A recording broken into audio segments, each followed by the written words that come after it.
Hey, it's me, Matt, and I'm back with audacity and staring at my voice being generated in front of me yet again with the creaky chair, my true best friend when I'm playing lots of PC games. And yeah, the chair has done me well for 2 years, and I'm still going to use the shit out of it.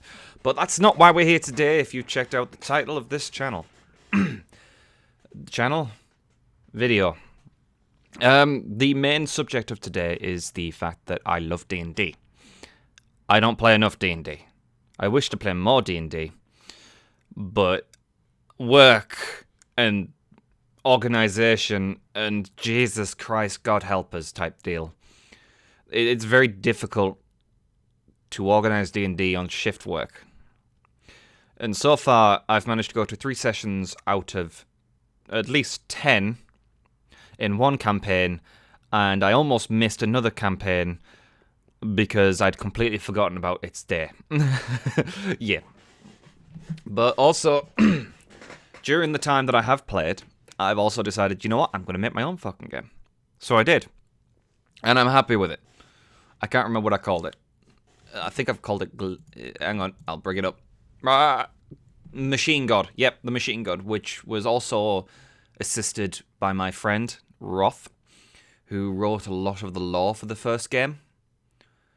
And then I thought, you know what? I've been inspired by watching Grimm, which I've kind of taken a break watching, even though I'm on the final season.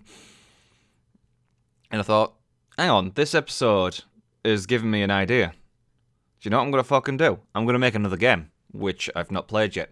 But I haven't given an actual full-on name. I've just called it Aspect RPG. Now, the whole concept of this RPG is the fact that you are a regular human being in an alternative universe, alternative Earth in the 1950s, around 1957, 8, or 9. I haven't decided yet, but it's in the 1950s.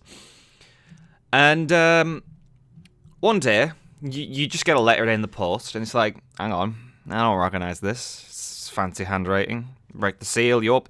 Do you wish to have power? Okay, I'll just... You feel this is like a prank, so you're just compelled to go, well, yeah, why not? Oh, it has another bit of writing on the back. I didn't see that before. Hang on, what's this? Okay. Place under your pillow while you sleep. Weird. But okay, I'll do it. So I close it, put it under the pillow, go to sleep, and get kidnapped in the middle of the night. And it's not cool, man. You're kind of rude for doing that. So what happens? You wake up with a bag over your head. You have no idea where you are, and you hear 2 voices arguing. One just doesn't know what he's doing, and the other one's like, why did you bring him here? Why? Why you do this? Eventually, they pull the bag off your head. You find someone with a bird head talking to you, and someone with a very funky hat talking to you. And when I say funky hat, I mean, like, we're talking Egyptian. We're talking like the Egyptian gods. We're talking of one of the biggest parts of my game, which is that when you create a character, after the realization that you've been kidnapped, you also apply yourself to one of the Egyptian gods and or other gods, which I will apply in the game eventually. And you play using some of their power in that what I've written, because it's mostly done. I just need to test it for balance issues and whatnot. And to be honest, I almost forgot to write down one of the most important parts of the game, which was how to make a magic tool. I am special in that way. Boots. You go in. And there is no real goal at this point because I've not written any campaigns or anything down, but I'm excited, I just want to talk about it. I've already got this at Google Docs down, and I'm not sharing the Google Docs because I just want to make sure that this is perfect beforehand, before I share this. I want to see what other people think of the idea. So you're in the 1950s. You've got the ability to be either a soldier, hunter, acolyte, or herbalist. In this case, I would put it in layman's terms, which is a warrior, a rogue, a mage, or a guy that really loves plants. not a druid, no magic involved. And each one of those has its own subcategories, so the soldier can either go full-on berserk damage mode or full-on damage absorption, whereas the hunter can go full-on sniper or full-on spy and hiding around the corner and backstabbing people. Or the acolyte can go, you know what, gun mage. I really love gun mages and the idea of it. Or they can go bog standard nuclear wizard. I say nuclear as in they will literally destroy everything in their path and more. The herbalist is a bit of a healer. The healing base, but can also specialize in poisons, who are very good at just yeeting potions at people, and that's cool and all. And each one of those has a specific stat dedicated. So soldier is obviously strength, hunter is dexterity, acolyte is magic, and herbalist is intelligence. I do have 2 other stats, including constitution and charisma, which are slightly less important, but you know what I mean. So once you've picked a character, you choose an aspect. I've got a selection of gods so far, but I will add more as like time goes on, because these are the ones I came up with first. So I thought I'm gonna put these ones in. And then recently I thought, you know what, I can add a few more gods, because I can make this basically using the Earth in the 1950s. I can basically just write a whole world. It's essentially like Grimm, where the world is working parallel with the mythos world, and it's so intertwined that most people don't see it because they've got an inability to see it. Whereas you, who have now got the power of a god inside you, can see it. And there are other groups in there which I will not disclose right now. So the Egyptian gods that you've got to choose from is God Anubis, Bastet, or whatever, Bast. Isis, not the terrorist group. Ra, Khonshu. Forgive me on these pronunciations, on some of them. Sobek and Geb. They're the only ones I've got available because they're the only ones I could think of anything worth putting in. The 2 people that you meet first are always going to be Thoth and Osiris, because I thought, why not? I really wanted to get them involved in the game. So essentially, you're going to go around and fix the problems that they state that are the problems. Like in all D&D, you are the idiot that does the job. I've written almost all of these rules by myself. Some of the game rules I've stolen from a previous game that I've made. The previous game I've made, which I will not finish. I'm talking about, and it was rather fun designing the rules for guns, because I didn't actually look up any other game that used guns beyond thinking, what guns do I want in them? So I've literally thrown this together without any reference point. So what's happening is that there are guns in it. You can use melee, and there are some slight bending of the rules. There are no weapons beyond the 1956, because why not? Although a couple of them are from like the 1850s, because I thought that would be cool. And I really want to get this played, so I'm going to try and grab a few people around on Roll20 and see where I'm going with it.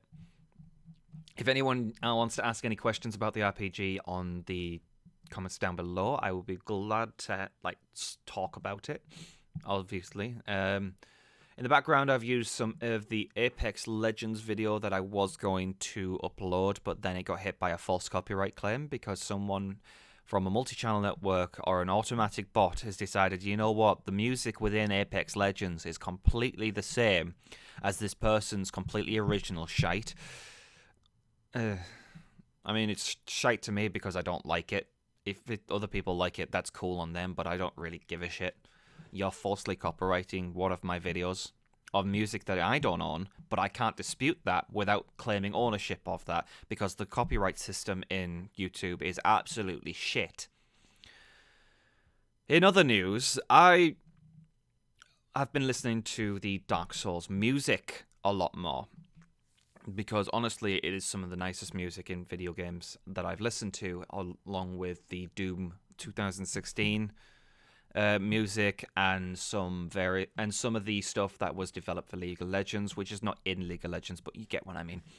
And I find that video game music is a lot more fun in most cases. Obviously, I do listen to a lot of weeby music, so I've listened to the Goblin Slayer introduction a billion times. Excuse me. But the Dark Souls 3 music, to me, is weirdly within lore. The game... I'm going to start bringing up spoilers, and if you've not completed either of the first or the third game by now, I'm very disappointed.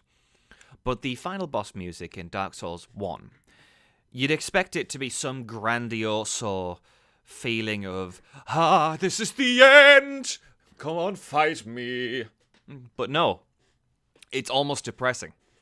It's in fact the most depressing end boss battle I've ever had to do. And I'm so happy that I did it, although I did it on YouTube, so check it out. It's Dark Souls Adventures. And I did make loads of jokes out of it, so bear with me. But, and then in the third game, there is a more grand tone to it, but once you get to the second phase, and I can tell you it's the second phase because I've completed that boss at least 4 or 5 times, it's... You know, the music starts off grand and its own thing, and then it slips back into that familiar feeling, that emotional weight of good sound design. The games have such great sound design that it brings tears to my face every time I listen to it. I cannot stretch how much I love the music in those games. And music in games is one of the more... I've said this before, and I'll say this again. If you have shit music in a good game, it will ruin a good game. I don't think I've said that in that specific tone, but if you have good music in a bad game, it could actually bring a game up. Nier is a very simple game. It's great. It's got a good story. It's got a billion endings, which I've not gotten through. And its music is beautiful. Sound design is great. And it just makes it top-notch. The Devil May Cry games, including 5, which I've not quite completed yet, is amazing. It's always been great. The music's always been on point. And they always kind of modernize it slightly for each game, but they always stick to their own style. And I can't express how much I love good music. So I've been... looking around and all my favorite bits of music, and I'm not going to list them down below because I've literally just explained most of them just now with Dark Souls and Dark Souls 3 and Devil May Cry and I mean the Halo 3 music is fucking great. I've not played Halo 2, not going to lie. Or played Halo 1. I played Halo ODST and Halo 4. Don't hurt me. I do like the Halo games. It's just I don't have an Xbox anymore. I kind of switched to PS3 because there was PS3, PS4 because there was more games on there that I wanted, and it worked out cheaper in the end. But anyway, thanks for listening to my little rant about my new game, and yeah, this is what I've been doing with the degree in games design I've got. I make RPGs that I barely play. So let's hear it out to degrees. Anyway, thanks for watching. I'll see you next time in the next video with an actual proper video that hopefully will not get demonetized. And I'll see you next time. Bye-bye.